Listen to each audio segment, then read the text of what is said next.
Taylor. Are you here for Leaders Lead the podcast? Let's go. Hey, how did you beat me? Look, let me tell you about this podcast. We got like 5 seconds. Leaders Lead the podcast is about leadership. Not just the leader without, but the leader within. All of these leaders that I'm talking to across the country, well, across the world now, they have one thing in common, and that's that they have overcome some insurmountable obstacles to get to where they're at today. Come on, let's go.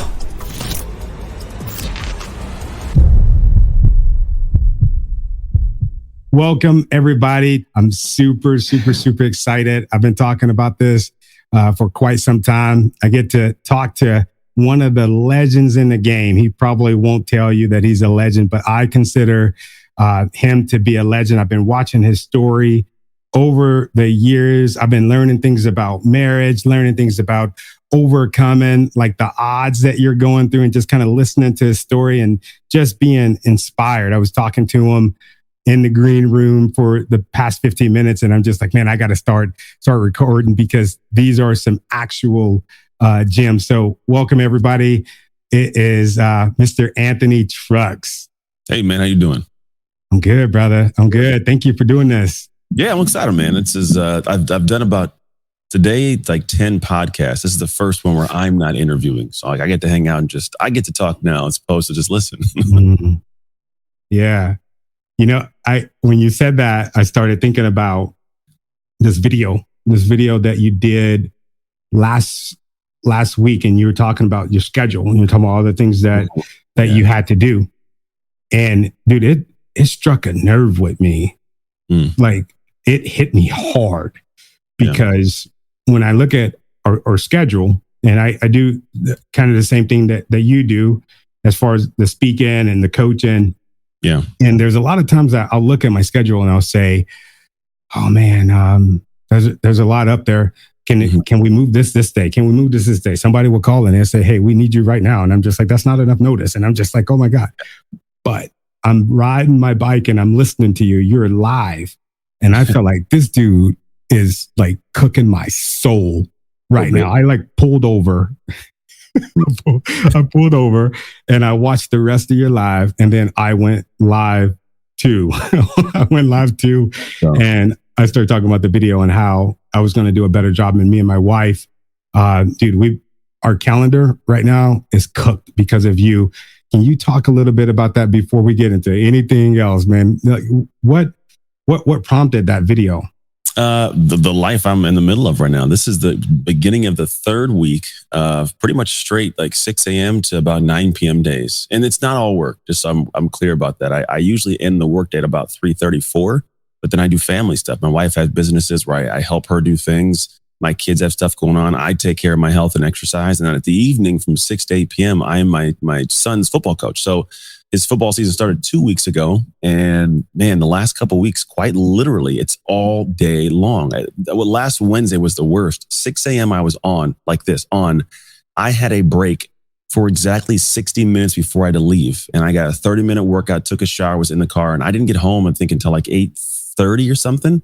And it was just this nonstop day. And you get home and it's like, 14 hours straight. Like it's not, there's no pauses.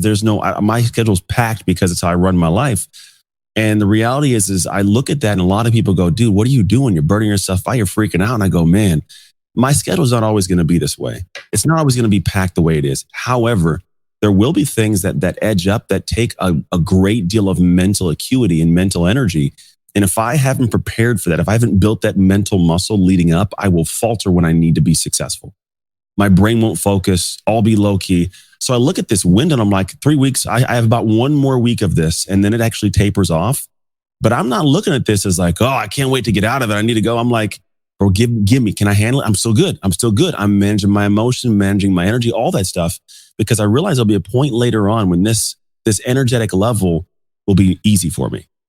But I can't get there unless I do this now. But when it's easy for me, dude, success becomes easier. It's why most people that I look at, and any of us look at that are above a level we're at, they go, man, how do they have that and make it look so smooth? Like it just looks like they're cakewalking it. Well, because how they feel emotionally to it, it is easier. It's much more of a cakewalk simply because they walked it beforehand. So like, this is my crucible, man. It's my agoge.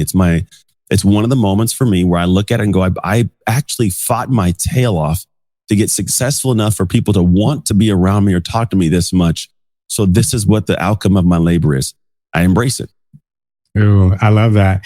I love that. You struck another chord with me when you said that people want to be around you for talking. And I'm one of those kids, man. I used to get in trouble for talking so much in school. They told me I wasn't going to be successful because I talked too doggone much. But, here we are, here you are, man. I looked at some of the stages that you've been on, and sometimes I'm like, wow, that guy is killing it. And I'm pretty sure a lot of people, they look at that and they just like, man, he has it easy. I've been listening to your story, and that's one thing that I want to ask you, if you're okay with it, if you can kind of walk us down as far as what your childhood looked like and what brought you to the point that you are today. Yeah, I mean, that's a very loaded question, my friend, but we're going to go as we can. So yeah, we all have moments in life at some point where we're tested, we're put into the fire a little bit. And I honestly believe that those moments, man, they're better off earlier than later. Because when you get older, you have more responsibilities. So if you aren't strong enough to handle it, then what happens is more of life comes tumbling down. So I love the statement. It's like an old quote that says, a smooth sea makes not a skilled sailor. I say it a lot because that for me it's true. Like I look at my life that way. So my, rough sea early on was my mom giving me and my siblings away into foster care at 3 years old. I was 3 and the oldest. They were all younger than me. And we battled through the system that was not designed to take care of us. It's created to take care of us, but it wasn't designed in a way to actually make that come to fruition. So it's 1986 and we're in houses where I'm a paycheck. As long as I don't die, they get paid for me. So I wasn't fed. I was, forced to chase chickens to earn meals. I was putting shopping carts pushed down hills. I made to lick the bottom of people's shoes, like just really weird, heinous stuff. I was beat for wetting the bed because you're scared in this strange home. And so other things happened. And so by the time I was 6 years old, I'd been through a lot of homes, a lot of crazy, and was a very shut down, emotional kid. And then I ended up being moved to my final home, which is my current home. And it was a unique situation. The only black kid in an all white family, very poor growing up. So I had a lot of identity issues of like, who am I? Where do I fit? And so I always had these levels of being presently aware of what I didn't have. That's kind of how it works. You're aware of what you don't got. So you feel kind of like, man, it'd be nice to have that, but I don't have that. So it's like always this interesting back and forth. And so I was in that family for, I want to say 11 years before I was actually finally adopted. And when I got adopted, that's when things changed a little bit. Like that's when things became something where like I had an anchor. I knew my home. I wasn't going to have to go anywhere. Adopted by that same family? Yeah, same family. Okay. Same family, which was good. So that was kind of like the thing that made it a little bit smoother for me. And so I was there. So now I'm in this world. But then the ups and downs of life, they transpire in a lot of fun and weird ways. Because my mom gets diagnosed with multiple sclerosis, adoptive mom. I try my hand at football. I'm horrible at it. I decide to check out of sports. I'm like, I'm done with this. I'm a foster kid. I'm not supposed to have anything great in life. I get, foster kids don't get good stuff. And something happened which kind of turned the soil of my mind into something where like, no, I got to find a way. I can't be the statistic. And it set me down this path to create a better life. And I made the first, what I call an identity shift. I wanted something more. And I thought that, in my head, I thought, well, if I do nothing, I won't have it. But if I do something, I got a better chance. That was the first thought of it. The problem is a lot of people are trying to, at that time learn, what do I got to do? What's the information behind the scenes? And we live in that world of information. Give me the information and I'll be great. You won't, man. There are a lot of people who've all read the same book, but still 95% do nothing in terms of success. And it's not because of the information. What I found was like, it was who you are with it. And that summer between freshman and sophomore year, I decided I was going to do the things it took to be a great football player. And I didn't realize what I was really doing, but I was becoming at my core, to my fullest belief, a great football player. When you believe yourself to be something for whatever reason, you show up differently. The outcome's different. You excel in different ways. You succeed in different ways. You attain and you achieve vastly more than anybody else does. That was the first time I had an identity shift. And so I progressed through the years of, playing football. And all of a sudden I got way, way better to the point where I got a bunch of college scholarship offers. And then I ended up going up to college at the University of Oregon, chose there, had a high school sweetheart from high school, cutest couple in the yearbook, all that fun stuff. And then we had a kid when I was 20 years old, a month before I turned 21. That next season was my sophomore year, I want to say. That sophomore season, yeah, is when it was. That's when I actually ended up meeting my real dad, my very first collegiate start. I got to meet my dad, which is really cool. It was weird. That whole journey is a whole different one in of itself. And then after a couple more years playing college ball, got to the NFL. And in the NFL, it was just up and down, man. It's every day. You have no idea if you have a job. Nobody really cares if you're there. People are trying to make you look bad. It's a crazy world. It's just really cutthroat.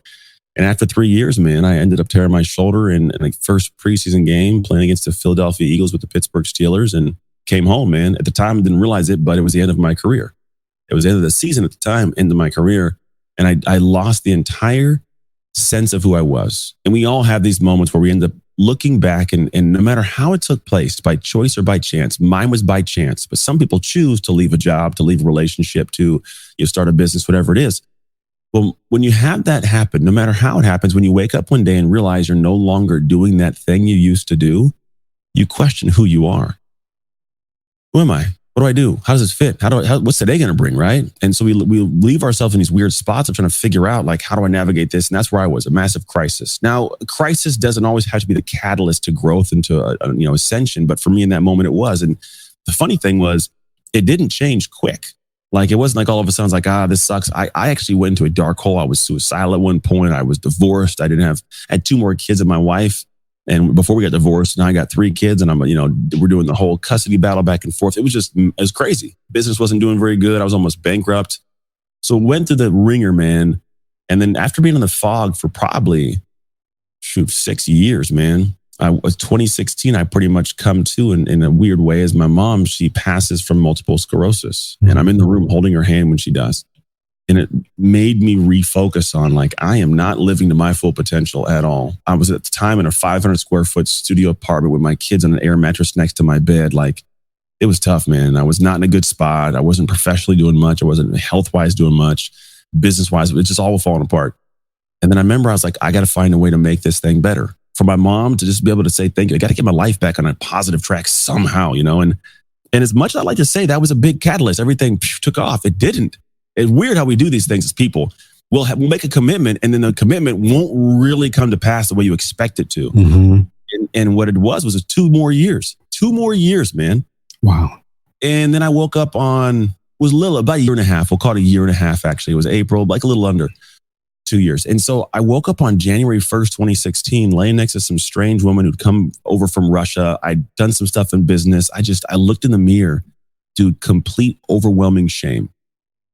Best way to explain it. Like, I just didn't like me. I didn't appreciate me. I thought I was a horrible person, man, to be honest. Like, that was the thing. I was like, this dude kind of sucks. Like, and that was the catalyst to figure it out. That was the thing where I go, it can't be my life. Something's got to give.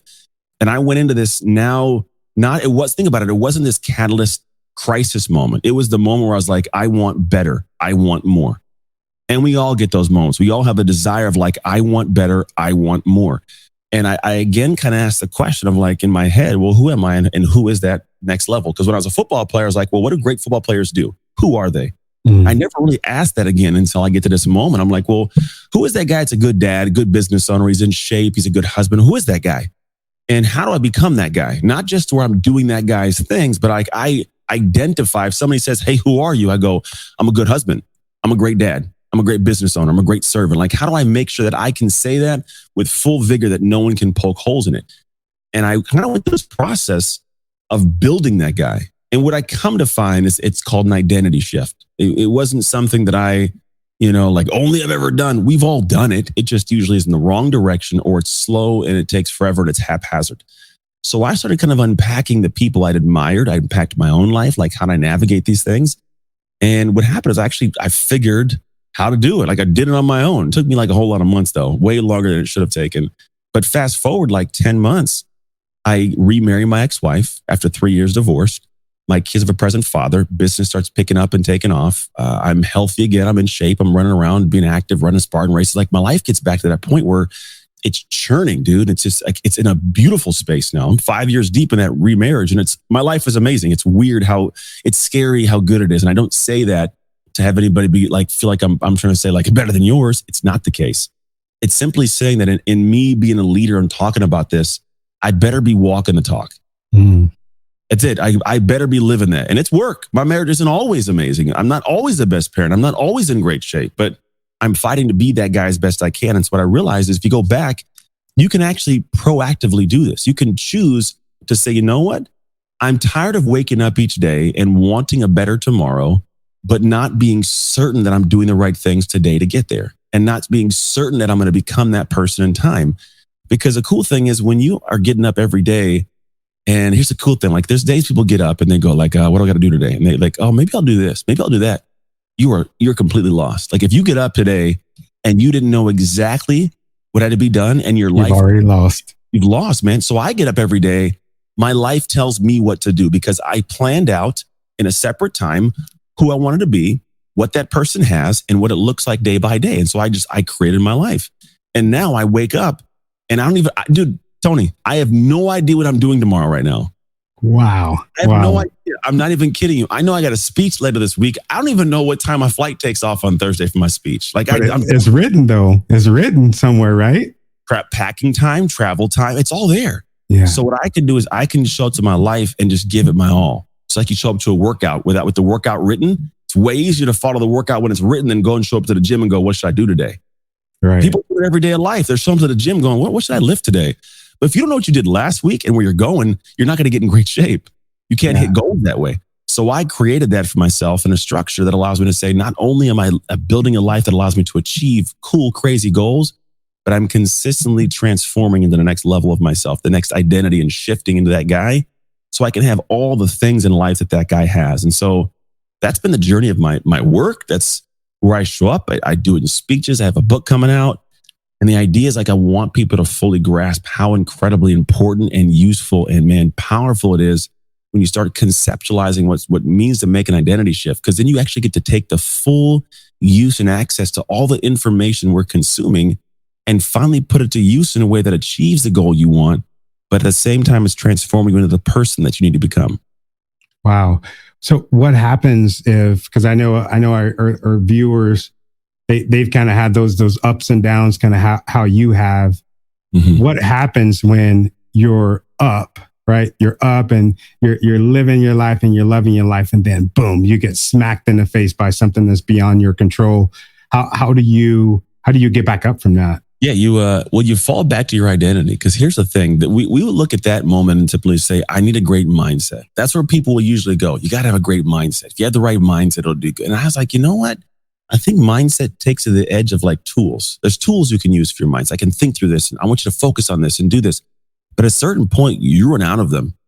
You don't have, there's just like, you'll get to something that excels and exceeds way past what your skill sets and tactics are. And I find that in that space, you will lean back on who you see yourself to be. For example, if I'm a boxer and I know that I've trained, prepared for this guy that's in the ring, if all of a sudden in my core of core, I'm like, you know what, I got a game plan. And the game plan that comes in, the dude's doing something. He went from southpaw. He's just, he's fighting regular now. The dude's got a crazy uppercut. Like, I didn't expect this. Well, the person who's not a boxer, they're going to get knocked out and they're going to be able to say, I just didn't prepare for this. We tried, it didn't work out. But the person who at their core is a boxer, when they're out of tools and tactics and strategies they can use, they will fall back on the fact that somewhere inside of them, in a voice that doesn't even speak words, the thought is, there's no way in hell I'm losing this fight. It's not who I am to lose this. And they'll go into they'll dig into some primal sense of how they show up, and they just do the work. It's just this nuanced stuff, right? And it's this weird, like, how did you do that? I don't know. I could not give up. I could not. And that's how it comes out. Sometimes I could not. And what it was is I couldn't be out of alignment with who I was.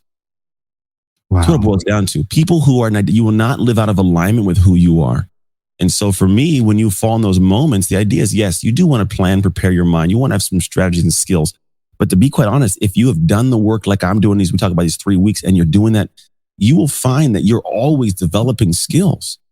Every single day, they're inherent, honestly, invisible, and stacking itself back in the subconscious.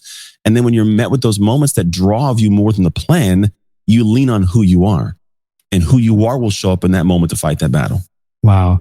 That's beautiful. When you were talking about the boxer, I thought about back when I was a pro boxer, and what would happen is when I would find myself losing, I would be trying to mimic what my opponent was doing. And he was way better at it because he was being his natural self. He was relying back on his training. But what I was doing was saying, I'm going to try to beat him at his old game. But then I'm like, okay, let me get back on the jab because that's who I am to my core. And that's all I can think about. But I was thinking about it in relation to you and how you grew up. Does that play a part of your never give up spirit? Because that's what I hear from you is no matter what life throws at you, you're kicking life's ass. That's what I hear. Yeah, I mean, most of the time. I mean, you don't always see me. I take my L's. I'm human, man. We have things we do that don't work out or situations. They get fewer and fewer as you get older because I put myself in less of a position to truly like bomb. I like to put myself in positions to fail to learn because I need to try some things and not do great so I can learn. This has happened recently in the shows that I've started to run for different companies. Like I'm finding like they're like, hey, we don't like it. I'm like, oof, hits the heart. Okay, what do I got to do? What do I got to do? I've loved this statement that I heard years ago, and it's simple, but it says action ends suffering. That, to be honest, is the really core key. Somebody said it to me. I didn't even make it up. And I'm like, that's it. So for my big thing, I think all my life, I've realized I understand when I'm in the moments of suffering. I understand what it feels like. My body is attuned to the feeling of suffering. Like this hurts, this sucks. I don't like this. It's when I feel less than, I feel small, whatever it is. And naturally what we want to do is protect that. So you make excuses and do all this stuff. I am aware of it and so in tune to it that the moment it happens, I go, no, Ant, shut up. Stop making excuses to outsource it. Bring it in, man. What's going on? And then here's the thing I say, what action must you take to end this suffering? Not what action must you ask somebody else to take? What action must you make, we call it okay to have done? Like, what do I got to do to make this better? To where at the end of this, regardless of what's gone on, it's over. And I'm not going to feel like doing it now, by the way. Typically, Tony, the things you got to do, you will not want to do right now. The last thing you will want to do in the middle of an argument is apologize to somebody. When it's heated, they've said some things, but you know you're wrong. But what'll make that moment better is for you to say, you know what, damn, you said some shady stuff, right? But you're right. You said it the wrong way, but the words were right. Like that's hard for people to do. But for me, I'm like, that's where I go internally and say in all these crazy moments when things are falling apart, what action is going to end this suffering? Sometimes it is asking for help. Sometimes it is admitting a fault to give myself permission to improve in that area. But that's it, dude. There's no magic behind it. There's just a mentality of, if I want this situation to stop being as poorly, feeling as it is, there's something I have to take an action on. Wow, that's beautiful that you admit that you're trying new things as of recently that have bombed. Yeah. Yeah, I literally have a show on Clubhouse, and Clubhouse pays me to run this show for them, and it's been a blast to do it. However, the pilot we did, like there's a pilot, and then later on something came back that really gave them like a sense of what they wanted the show to escalate into, and I couldn't get clear on what it was. To be honest, I just was like, I don't know. And at one point, like they asked me to do some stuff, and I did it, and they're like, it was a bad show. We don't like it at all. And I was like, ooh, and I took the L, man. This was 2 weeks ago. I sat, swallowed all of it up. Because most people look at me and go, this dude's on top of his game. He's killing it, right? Yeah. Still building, right? This is a new area for me to host an actual show development, guest flow, right? Just because I got skill doesn't mean I have experience to do it. But when they said it to me, I had two choices. I was like, well, I can tuck tail, I can run, and I can find a way to make excuses. And in fact, I reached out to one of their people on their team who never got back to me, supposed to help me. I could have had another excuse like, well, I asked your person, she didn't help out. But I was like, ain't gonna help. Me blaming her ain't gonna help. And then me getting salty ain't gonna help. So what do? I said, I'm gonna give it the AT energy. That's exactly what I called it. So I dug in. I dug in. I found guests. I got segments. I built stuff out. Yeah, like Mel Robbins on that thing too, I think. I had Mel on 1.2, yeah. But even then they were like, it wasn't the greatest show. I'm like, what is going on? People love it, but you don't. And I say that to say that I love that they were able to voice to me because they're pros, man. We want to play at a pro level. You better be able to take the hits and the lumps like a pro, right? So I took the heat and I came back and said, how do I fix it? And last week did a show. They're like, hey, best show yet. And it fires me up. We got another one tomorrow coming on at noon, and we're getting better. The only way we get better is because I said, what action will end this suffering? And here's a big thing I don't go into, right? How do you want the suffering to end? Do you want the suffering to end because you've moved behind the bubble? So like it's like moving forwards. I can end the suffering by going backwards and get out of it. And I can say, oh, the show's not for me. I'm just going to move back because then I can relieve myself of doing the work. The suffering ends, right? But is that where I want to be? No. So sometimes the only way down is up.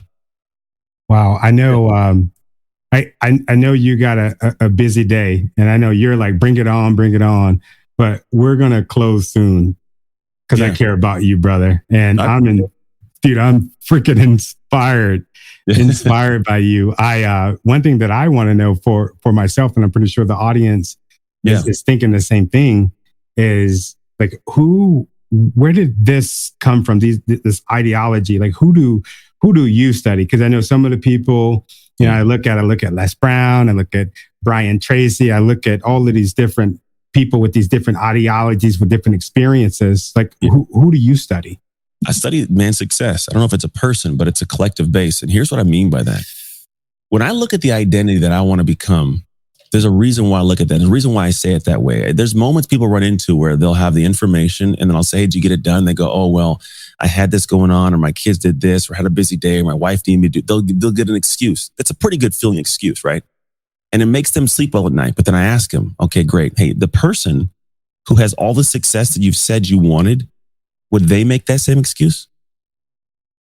And they sit and I pause, because you can project out in your mind outside of yourself and go, I wonder what, all these different people would do, that John Astor. So I know what the Tony Robbins would do. Like, you can think about what they would do, right? We're presently aware, if we thought about it, how would they answer? But we don't live in that space. So I actually tell people that's why, because that person, if you were that individual, you already have those things. You wouldn't even consider stopping the way you do, or even you wouldn't even think the way you're thinking right now, to be quite honest. Those people don't process thought in the same manner. There's a higher level to it. Yeah. And so when I tell people in that exact same thing, you say, well, who do I look up to? What makes me think this way? I ask the question, if a hero followed me around for a day, what would they say? It's a simple question, dude. Because the reality is, would they look at your schedule and go, oh, you had a long day, you had this, oh, it's cool, I get it? Or would they be like, you wasted that 15 minutes there. You could have made some calls. You could have sent that email. Now you're doing it at the back of the day. So your wife is pissed that you're still at the house with the kids, or they're not going to the practice, whatever it is. It trickles in. And so I'm consistently looking at what does success demand of me. And I know that person at the next level, they would do different things in a moment where most of us are cool with it. Like they would just operate differently. So I always lean to that. I don't lean to, how do I feel today? What excuse can I make? I go, would the person who I look up to, success, would they actually look at the schedule I have and say, you're doing a whole lot? I understand. It's okay. Or would they say, no, you want this up here? You said you want this up here, right? Yeah, that's not good enough. Not that you aren't good enough. Where you're as a human, you're great. But if you want to be great and have that, then that's okay. But if you're saying you want this, you got more to do. That's where I live. And so for me, it's like, as long as I want that, I'm okay with what it takes to get there, inside the bubble of what matters to my values and my principles. But at the end of the day, I'm just like, I'm thinking the same thing. Who do I want to become that has that? And then how do I trickle it back to who I am today and make sure my day mimics and mirrors becoming that person? Wow. You mentioned earlier that you stopped at around like 3:00, and 3:30. I love it. 3:30. Is that a hard stop for you? When school is not in, yes. When school is in, it's 2:30, because I got to pick my kids up and everything. I'm still dad, man. I love picking them up from school, drop them off. As far as they know, I'm just a regular guy. That's what I want to be. Dad's regular. Now they see me do irregular things. They see me on stages, on television, doing American Ninja Warrior. So don't get it twisted. Like, I'm still dope. I still do my thing. But no, I do that. And because of the way I run my life, being season of dad that I call it, because of that, man, my whole intention is to make sure that in the time that I'm working, I get my work stuff done. I have my goals being met. I even structure my day in a way that allows me to work very distraction free and in flow in every hour I'm working. I'm here with you right now. I am nowhere else mentally. And I can do that knowing I got a book launch. I have a team we're working with content. I got a team working on funnel build. I got a team that's dialing in some of the back end stuff for our coaching programs. I got an app that's launched and out. My daughter needs me to do some stuff later today. I'm coaching my son's football team as D coordinator. Today's the first day of pads. All it's going on, but I run my life in a way to where it's never all in my head at the same time. It comes in, I organize it, and I kick it out to my life. And then my life tells me what to focus on when I show up to it. So I get to walk into the gym of my life and go, what am I got today? Let's do it. It's always where it's supposed to be. That's dope. That is good. So for the viewers and the listeners, I'm sure they're all thinking the same thing that I'm thinking. Listening to some of the things that you've done, some of the things that you've been through, the things that you're doing right now, I know everybody is saying, okay, you told me how to do it, but how do I follow your blueprint How can I get more of Anthony Trucks? You mentioned the coaching. Can you talk a little bit about the coaching? Yeah. So, the coaching programs, we have what's called the shift method. So it's not Anthony coaching, if that makes sense. I do coach, obviously, but I'm coaching from the extracted parts of my brain that created a system to follow. It's different. Like if you think about a defensive coordinator makes the entire defense, and then different assistant coaches coach the individuals on it. So it's a plan outside of their head. I realize that if you're predicating your success on how I feel today, it may be off. I may have an off day and then it messes you up. So I was like, well, what's the process that I can duplicate for anybody that they can follow without Anthony, use my system, my tools, my processes, and apply it to their life in a way that changes everything and helps them be able to have that certainty for today to bring about the person they want to be tomorrow and the things that person has. So I created the shift method. It's delivered in 3 tiers. We have the shift starter, which is all the tools, everything you may need. It's there. There's no shortage of it. The next tier up is for people that go, okay, I got the tools and I love this, but I really want someone to show me hand in hand, walk me through how to use these to build this, to incubate my life. So I call it the incubator. It's the perfect environment for growth. And then we move to that mastermind. Those who've gone through stuff, they can elevate to my private group of people who are all going and getting it in life, man, at different levels and different capacities, but they need that consistent like support, community growth, coaching. And so we work in that level. But persons who are like, hey, I'm not even at that level, dude. I don't want to coach right now. I don't even know. Hey, beautiful. I got a book that comes out August 24th. And the first half is this concept a little bit more clear and in depth. The second half of the book is all the method. How do I actually do this and apply this? And if you guys go and get the book at identityshiftbook.com right now, and then come back, that you'll see the process. Buy a book, bring the receipt and the code back. The code is TTI, Tony Taylor Inspires. I love it. That code in. The first 10 people, I will actually gift you a second book signed by me for free. And then everybody will get the audio book. They'll get the digital book, but also a workbook that takes some of the most useful and powerful modules from my coaching, and it puts it into a workbook you can work yourself through without me or our coaching team. Oh, I love it. I love it, brother. I would probably be the first one to put in that key code. Man, I really, really appreciate you doing me the honor with being on this show, man. And yeah, I got to tell you, I love watching you work, and I'm looking forward to watching you do more, because it seems like there's a lot more in store, man. I just want to say, man, from the bottom of my heart, it means a lot to me. I've been looking forward to this interview for a very, very long time, and you did not disappoint, brother.